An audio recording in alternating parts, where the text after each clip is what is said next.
Queridos, eu te convido a abrir a sua Bíblia no livro de 1 Samuel. Tem uma mensagem para os nossos corações nesta noite. Primeira Samuel, capítulo 10.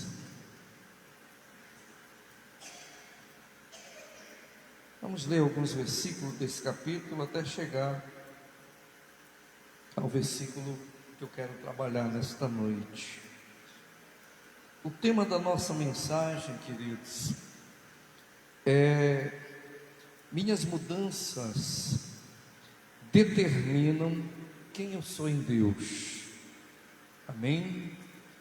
Repita comigo: minhas mudanças determinam quem eu sou em Deus.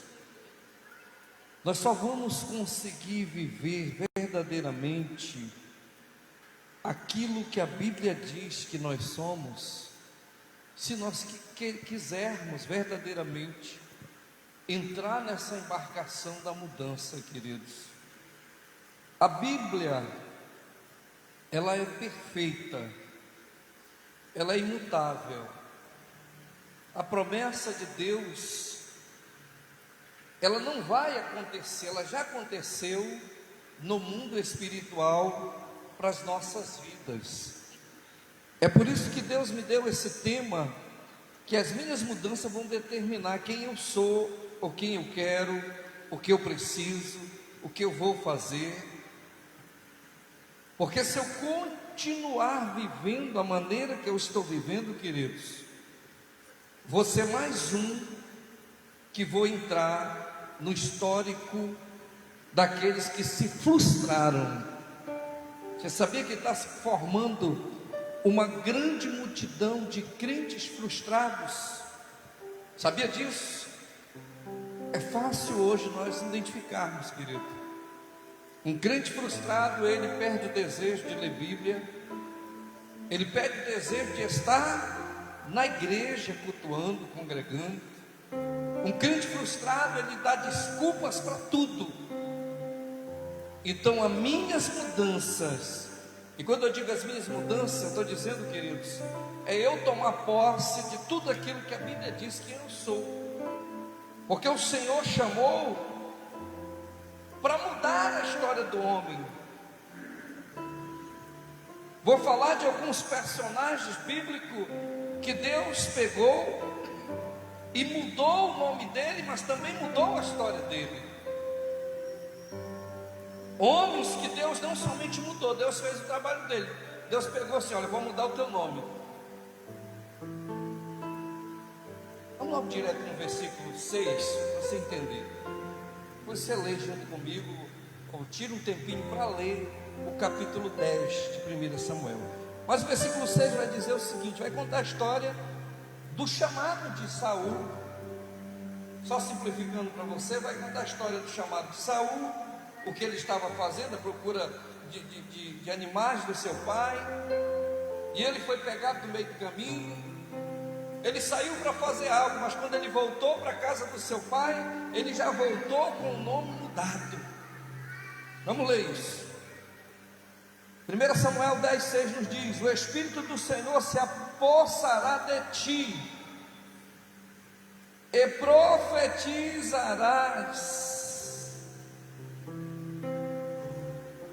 Vou achar aqui. E profetizarás com ele, e tu serás mudado em outro homem. Grava isso, queridos. Às vezes nós pensamos, queridos, que a nossa mudança, aquilo que nós esperamos de Deus, eu não sei nem como explicar para vocês o que nós pensamos, porque nós vemos tanta qualidade de pessoas que pensam e agem diferente com o que diz respeito à palavra de Deus. Aqui o Saul ainda iria ser formado rei, e Samuel chegou diante dele e liberou uma palavra sobre ele. Samuel chegou diante dele e disse assim: olha, o Espírito do Senhor vai se apoderar de ti. Tu vai profetizar no meio dos profetas.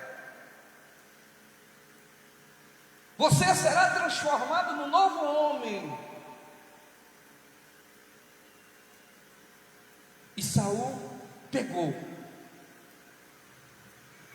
tudo aquilo que Samuel liberou sobre a vida dele, primeiro rei estabelecido sobre Israel. Eu não quero entrar muito nisso, porque eu quero falar de bênção, mas assim como Saul, num determinado da sua história, eu acredito que ele voltou a ser o velho homem, porque ele perdeu a graça diante de Deus. E é essa, queridos, a minha visão espiritual para hoje, para passar para a igreja, é levar você a entender que nós estamos vivendo num tempo onde a Bíblia vem falando, que vai chegar um tempo onde o amor de muitos esfriarão. Ou seja, esse amor que vai se esfriar na vida do homem, não é aquilo que Deus liberou sobre ele, dizendo: ei, as coisas velhas ficou para trás e tudo se fez novo na vida dele. Quem está vivendo o novo de Deus não tem motivo de esfriamento espiritual. Mas quem está olhando para trás, queridos, está abandonando o nome dele que Deus deu. Qual foi o nome que Deus te deu? Foi promessa, foi prosperidade, foi saúde, foi família, foi cabeça, sacerdote, foi homem de Deus, mulher de Deus. É esses os nomes que Deus nos dá quando nós nos dobramos diante dele e falamos a ele: tu és o meu Senhor. E ele libera esses nomes sobre as nossas vidas, e nós começamos a entender e começamos a mudar, queridos. Versículo 7 vai dizer: quando estes sinais te sucederem, faze o que a ocasião te pedir, porque Deus é contigo. Deus está dizendo: eu vou mudar você em outro homem. Mas Ele está dizendo também: você vai ser outro homem, mas eu estou contigo. Sabe, queridos,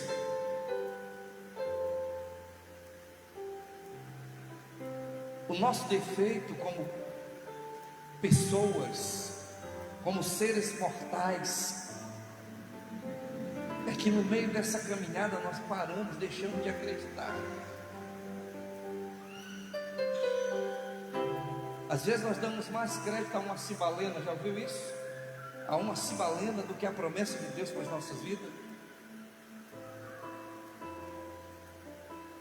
Domingo eu preguei a respeito disso. Não é que a gente não vá usar o que a medicina dá, mas existem 3 coisas que precisam ser aplicadas: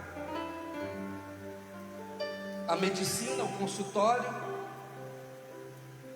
a conversação com o médico ou o psicólogo, mas também existe a fé, queridos. E nós estamos falando aqui de mudança, de quebra de paradigmas, de experimentar degraus acima, de parar de viver uma vida medíocre, de parar de se conformar com aquilo que estamos vivendo, porque a cada dia nós envelhecemos e podemos chegar numa posição que chegou o sacerdote Eli, de morrer de tão gordo que estava sentado numa cadeira, caiu e quebrou o pescoço, porque esqueceu talvez das promessas que Deus tinha para a vida dele. Foi um homem que morreu condenado, e o seu nome, se o registro da sua família, apagado do livro dos sacerdotes. Sabe, queridos, estou te falando isso aqui para você entender que o que você espera de Deus é inviolável às promessas de Deus para a tua história. Agora, como tema que eu botei nesta mensagem, nesse estudo, as tuas mudanças que vão determinar o que você é diante de Deus, são as tuas mudanças. Às vezes nós precisamos mudar as estratégias. Eu mandei como é que está o nome? Eu mandei algo para alguns irmãos, queridos, muito interessante. Acho que o Júnior foi um deles que eu mandei. Que o cara abriu um circo, né? E começou a oferecer os ingressos daquele circo a R$3.000. Ninguém entrava. Baixou para 2, ninguém entrava. Baixou para 1.000, ninguém entrava.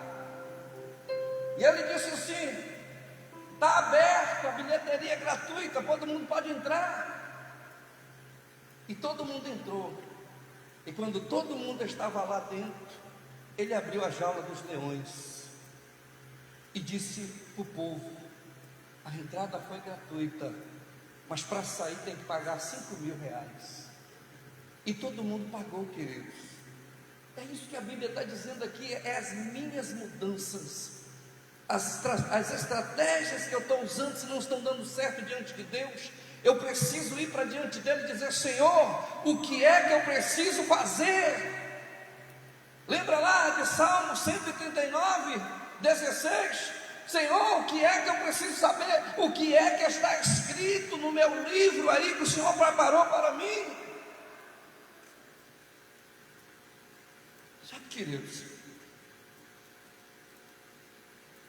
esse culto aqui Deus nos deu como terça-feira forte da vitória. E eu não tenho que sair daqui da maneira que eu entrei, querido. Eu tenho que sair daqui com a mente mudada. Eu tenho que sair daqui